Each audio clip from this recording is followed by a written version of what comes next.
वट सावित्री व्रत। वट सावित्री व्रत सौभाग्य को देने वाला और संतान की प्राप्ति में सहायता देने वाला व्रत माना गया है। भारतीय संस्कृति में यह व्रत आदर्श नारीत्व का प्रतीक बन चुका है। इस व्रत की तिथि को लेकर भिन्न मत है।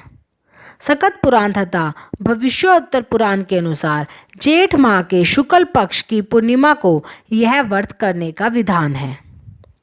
वहीं निर्णायन मत आदि के अनुसार जेठ मास की अमावस्या को व्रत करने की बात कही गई है। तिथियों में भिन्नता होते हुए भी व्रत का उद्देश्य एक ही है, सौभाग्य की वृद्धि और पतिव्रत के संस्कारों को आत्मसात करना। कई व्रत विशेषज्ञ यह व्रत जेठ माह की त्रयोदशी से अमावस्या तक 3 दिनों तक करने में भरोसा रखते हैं। इसी तरह शुक्ल पक्ष की त्रयोदशी से पूर्णिमा तक भी यह व्रत किया जाता है। विष्णु उपासक इस व्रत को पूर्णिमा को करना ज्यादा हितकर मानते हैं। भारत में वट सावित्री व्रत अमावस्या को रखा जाता है। जेठ माह की अमावस्या को बड़ सायत अमावस के रूप में मनाया जाता है। इस दिन बड़ यानी बरगद के पेड़ की पूजा की जाती है। वट या सावित्री व्रत में वट और सावित्री दोनों का विशिष्ट महत्व माना गया है। पीपल की तरह वट या बरगद के पेड़ का भी विशेष महत्व है। पाराशर मुनि के अनुसार वट मूले तोपवासा ऐसा कहा गया है। पुराणों में यह स्पष्ट किया गया है कि वट में ब्रह्मा, विष्णु व महेश तीनों का वास है।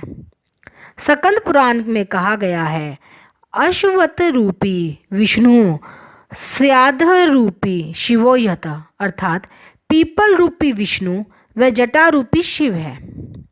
वट वृक्ष की जड़ों में ब्रह्मा जी, तने में विष्णु और डालियां एवं पत्तों में शिव का वास होता है। इसके नीचे बैठकर पूजन, व्रत, कथा आदि सुनने से मनोकामना पूरी होती है। वट वृक्ष अपनी विशालता के लिए भी प्रसिद्ध है।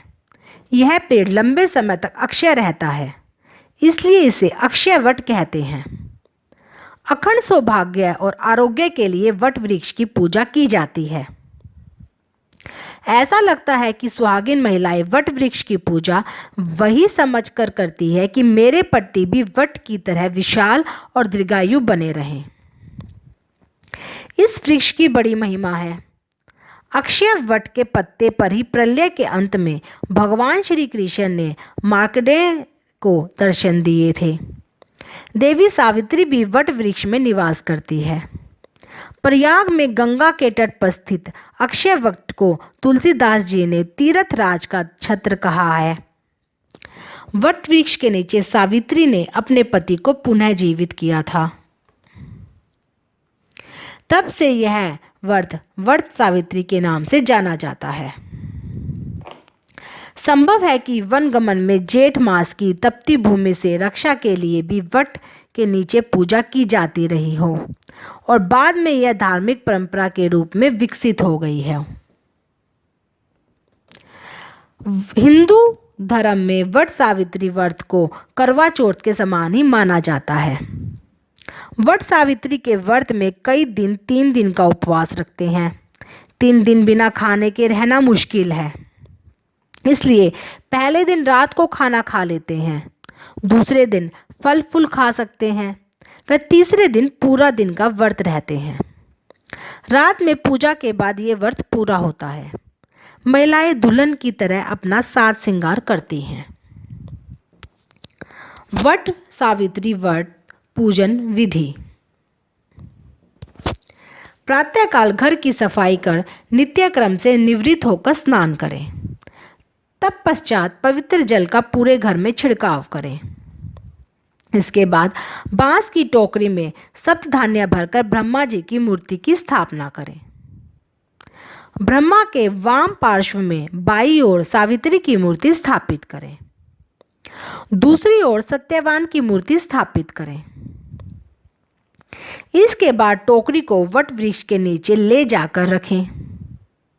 इसके बाद ब्रह्मा तथा सावित्री का पूजन करें। अब निम्न श्लोक से सावित्री को अर्घ्य दें। ए अवेदवयम च सौभाग्यम देहि तवम मम सुव्रते पुत्रान पौत्रम च सौख्यम च ग्रहधान्यध्रम नमोस्तुते ते। तत्पश्चात सावित्री तथा सत्यवान की पूजा करके बड़ की जड़ में पानी दें। इसके बाद निम्न श्लोक से वट वृक्ष की प्रार्थना करें।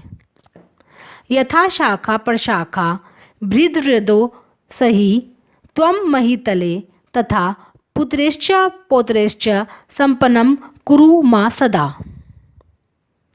पूजा में जल, मौली, रोली, कच्चा सूत, भिगोया हुआ चना, चावल, गुड़, फूल तथा धूप का प्रयोग करें।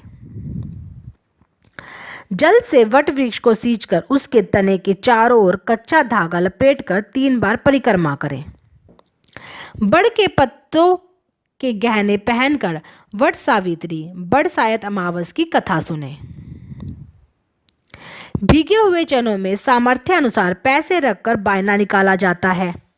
फिर हाथ फेरकर सास के पैर छूकर बायना दिया जाता है। यदि सास वहां ना हो तो बायना बनाकर उन तक पहुंचाएं। पूजन समाप्त होने के बाद वस्त्र, फल आदि का बांस के पत्तों में रखकर दान करना चाहिए। यही सौभाग्य पितरी के नाम से जानी जाती है। सौभाग्यवती स्त्रियों का भी पूजन होता है। कुछ महिलाएं केवल अमावस्या को 1 दिन का ही व्रत करती हैं।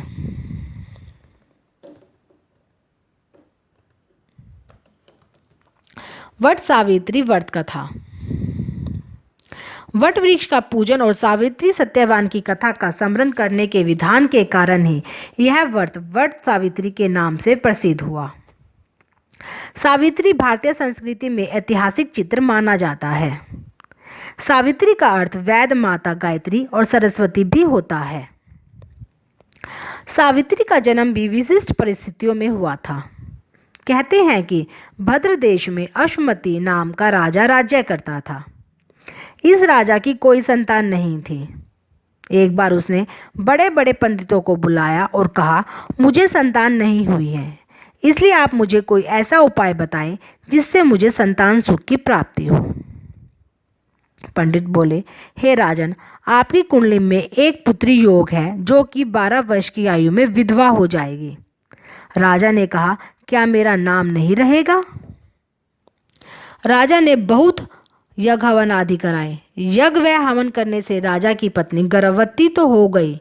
तो पंडितों ने फिर कहा कि जिस दिन यह 12 वर्ष की हो जाएगी उसी दिन इसके विधवा होने का योग होगा। पंडितों ने राजा को सलाह दी कि आप अपनी बेटी से पार्वती जी की और बड़ सायत अमावस की पूजा नियमित रूप से कराना। राजा को कन्या की प्राप्ति हुई और उसने कन्या का नाम सावित्री रखा। सावित्री बड़ी हुई तब उसका विवाह सत्यवान से करा दिया गया। सावित्री के सास ससुर अंधे थे तो वह उनकी बहुत सेवा करती थी।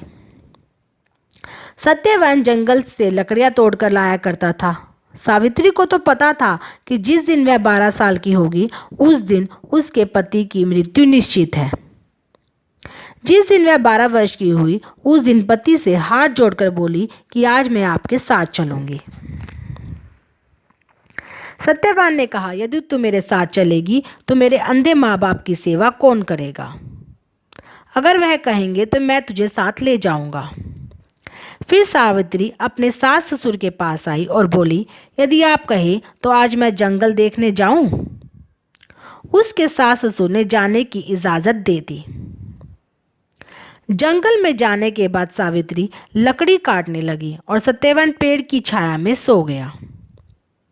उस पेड़ में सांप रहता था और उसने सत्यवान को डस लिया।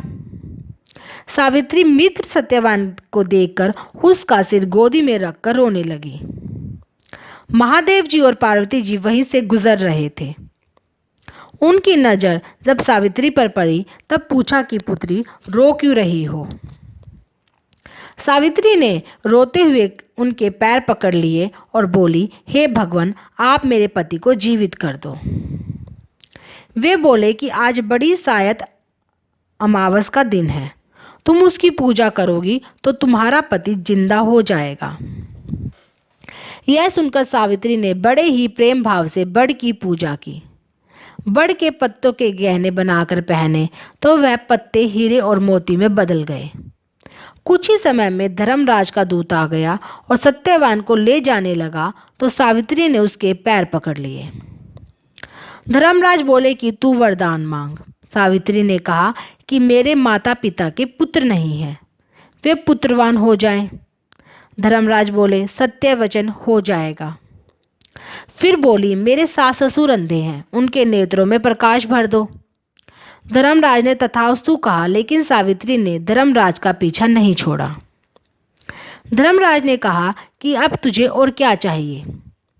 सावित्री ने कहा मुझे 100 पुत्र हो जाए। धर्मराज बोले तथास्तु और फिर सत्यवान को ले जाने लगे। तब सावित्री ने कहा हे महाराज, आप मेरे पति को ले जाएंगे तो पुत्र कहाँ से होंगे।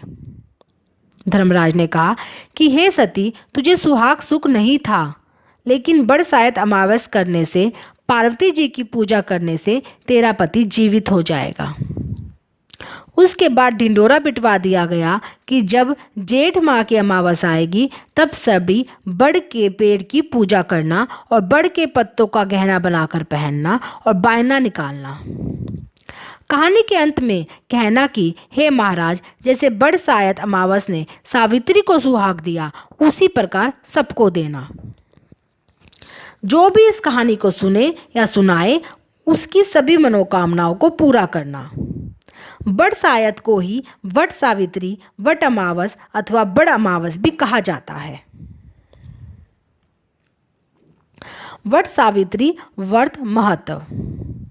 वट सावित्री व्रत एक ऐसा व्रत है जिसमें हिंदू धर्म में आस्था रखने वाली स्त्रियां अपने पति की लंबी उम्र और संतान प्राप्ति की कामना करती है। उत्तर भारत में तो यह व्रत काफी लोकप्रिय है।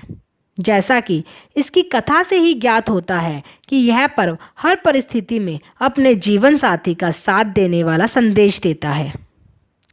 इससे ज्ञात होता है कि पतिव्रता स्त्री में इतनी ताकत होती है कि वह यमराज से भी अपने पति के प्राण वापस ला सकती है। वहीं सास ससुर की सेवा और पत्नी धर्म की सीख भी इस पर्व से मिलती है।